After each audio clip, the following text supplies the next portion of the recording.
31 years ago, I was the co-star opposite Jackie Chan in Thunderbolt, uh, the movie. It was the biggest movie in Hong Kong cinema history, where I kidnap his sisters, and I'm a pain in the backside for Jackie Chan. And the reason I wanted to share this is because people have asked about Thunderbolt, and I recently was invited on an audio podcast called Tony Slattery's Rambling Club.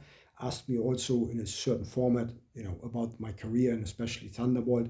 And I also over the years had some interest in interviews given about various projects, not just Thunderbolt, but Thunderbolt, of course, is the biggest one, and I was part of it. So it was shot in the mid '90s, and as I said, it was at the time the biggest movie in Hong Kong cinema history, and I was the co-star in it, the lead villain opposite Jackie Chan, who was at the time like the king in the Far East of movies, and worldwide one of the best action movie stars or biggest action movie stars, maybe apart from Stallone and Schwarzenegger at the time and Bruce Willis at the time and people like that. So yeah, that was it. So I wanted to share this with you and how I even got there. And to make it not too long, I'm just going to dive straight in. I have some notes here, by the way. So if you see me looking at it, so I don't forget anything, what I wanted to share, and to keep it short if I can.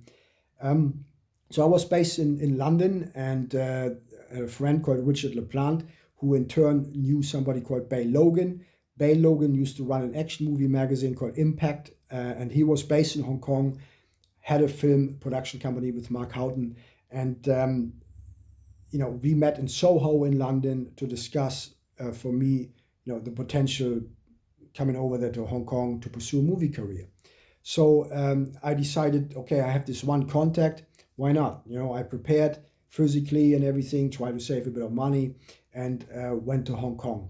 And on the very first day, I was hooking up with Bay, and he took me on my very first day when I arrived in Hong Kong. He took me to Golden Harvest Studios to meet Jackie Chan while they were shooting Drunk Master 2. It was just unbelievable. So I was just overwhelmed to be in Hong Kong in the first place. It was an overwhelming experience. So I was introduced to him. I shook hands with Jackie Chan, and he wished me good luck, on my pursuit. And that was my first day in Hong Kong. So fast forward, I was able to do a Jet Li movie, but had a small role, and I played a Russian arms dealer on it. And the set was built up not far from Jackie Chan's office, and so Jackie Chan came to watch it, and I, shook hands with him again, and we kept bumping into each other. And so I might talk about that movie another time, perhaps. So eventually there came a call for an audition for this big movie, and this turned out to be Thunderbolt. It was the biggest movie in Hong Kong cinema history at the time in terms of the budget. It was a massive shoot. It was a 6 months project, shooting in Hong Kong, in Japan, in Malaysia, and in California. And to be the co-star in the movie, to be the lead villain in the movie, opposite one of the biggest movie stars in the world. So if you come from where I came from, and to go to Hong Kong on your own, to pursue this, it was like a big thing.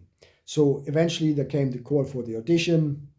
Everyone, was able to do martial arts. They, and wanted to be in movies, came there and did what we had to do. We had to do this martial art performance. We had to reenact the scene, strangely enough, from Taxi Driver, which was a very famous movie with Robert De Niro. And once everybody has done all that, we had to wait. Who's going to get this role? Everybody thought they're going to be the guy.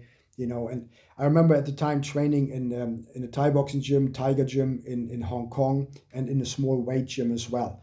And so one day I was training in the weight gym, and the pager went. Everybody had a pager in those days, and there was good news. And I was chosen to be the co-star opposite Jackie Chan in Thunderbolt, the biggest budget movie in Hong Kong cinema history. And it was like, I was so happy, and I needed to share this, but I didn't know with whom.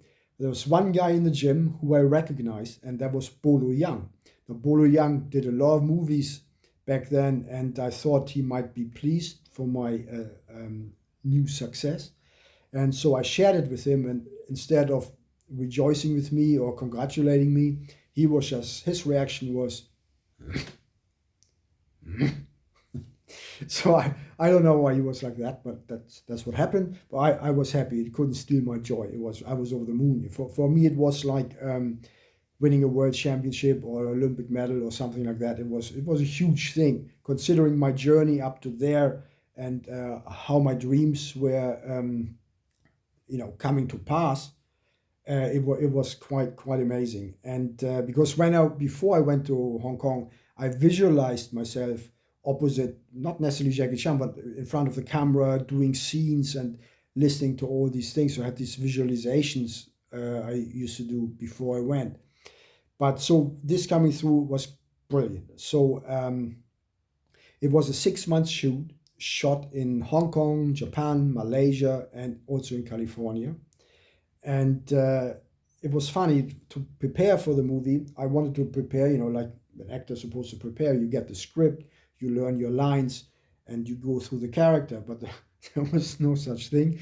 Considering the size of the movie, there was nothing like that. So I was just like taken to a weapon depot they gave me various guns to shoot with them, and to pretend to shoot with them. And that was it. I was walking through the streets in Hong Kong, just imagining being the bad guy, whatever that meant. But I couldn't really prepare for anything. I didn't get a script. I never saw a script for the whole length of shooting for 6 months. Amazing. Every time I was put in a scene, somebody verbally would tell me the lines I have to perform. So I just had to make them up or learn them right then and there when I was given those lines. And one day I will never forget, was very funny. They gave me the lines, but I said, look, man, I said those same lines yesterday in a different scene. Oh, sorry, the wrong lines. And then they give me the right lines. Yeah, it was quite hilarious. So we were shooting for 6 months, as I said, and it was a race car movie. And I can only share this. It's not an easy thing to shoot.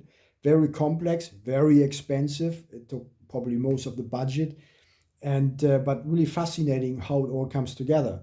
So Gordon Chan was the main director, and then there was Sammo Hung mainly for the fight scenes, and then there was Frankie Chan, not related to Jackie, but his name is Frankie Chan, who was directing all these car chases and race car scenes. And they have done a super job. But Jackie he's such a talent. First of all, he did the music, the theme song in the movie, and he also is basically in charge of the whole set. He looks through the camera until he's happy with everything, then it gets done. And he is he's doing everything, and he's never too shy for his status to do all the work. And so, yeah, amazing talent, I have to say. It was such a privilege to work with him. And so, yeah, so we were shooting, and if you have seen the movie, there was a big prison escape scene where I was in prison, and my guys wanted to help me to escape the prison. And on the screen, that was just a matter of a few minutes when you watch it. But the whole thing, it took about a month to actually shoot. Very interesting how complex it is to get it all right. Then there are mistakes or timings are off or whatever. It took that long.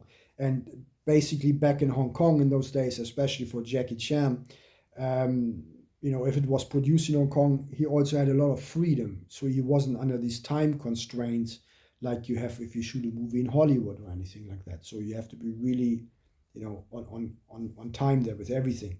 So yeah, that was fun. And then we were shooting scenes, of course, in Japan on the racetrack.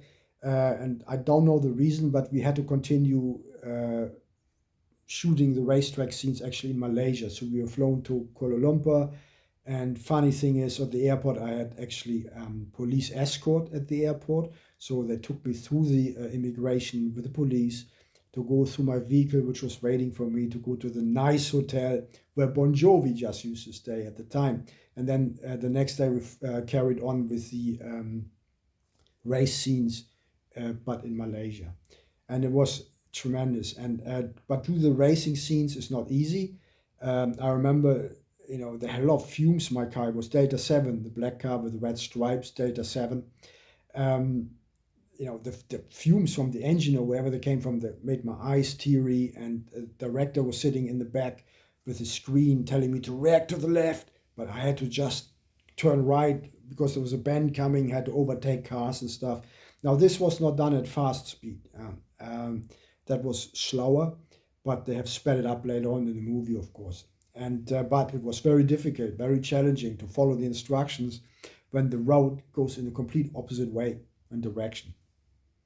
Yeah, so those were the race scenes, and it was a great experience basically. And I'm not sure what you might be interested to learn about Thunderbolt. Maybe I can do another video. But while we were shooting in Sendai up north in Japan, I received a fax to invite me with Jackie to Tokyo for the worldwide release of the video game, which I've also done with Jackie Chan. It was at the time called Jackie Chan Kung Fu Master. I'm one of the few characters in there. And so we went to Tokyo and do that. And that's maybe another video I can mention later at another time. And but there's also already a lot of information online about that as well. But I can maybe talk about it for a few minutes as well another time. But yeah, that was it. It was a 6-month shoot, and I came to Hong Kong completely obscure. But once the movie came out, because Jackie is just so big over there, Jackie Chan, everybody is going to watch his movies. In those days. From one day to the next, it's like everyone knows you. And that is a very, very unusual experience. Somebody said once, it's like walking around in your underwear. Everyone looks at you.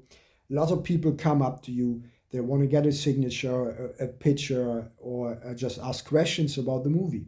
And it was quite something. And Hong Kong, it's so busy. If I've ever been there, it's like one of the busiest cities in the world in terms of people walking on the street and everything. It's just unbelievable. And it's a strange, unique experience, having experienced all that. And that movie was finally bought by Miramax in New Line Cinema and in America. So there was supposed to be this big release in America, which finally never happened for various reasons. And another interesting story was that Thunderbolt was shot just after Rumble in the Bronx. And I was told at the time they were thinking of me already to play the lead bad guy in Rumble in the Bronx, but I wasn't allowed to do so because Rumble in the Bronx was actually shot in Canada and they were only allowed to use Canadian Union actors. So that was the reason. But I think Thunderbolt, much more rare movie and a bigger budget and much, much better, I think. But yeah, that's it. I want to stop here the video. I don't want to make it too long. I might make a few other videos from the other projects. And I hope you enjoyed this little insights. It's not too much information really, but maybe you enjoyed it. I hope you enjoyed it. I see you probably another time. Thank you very much.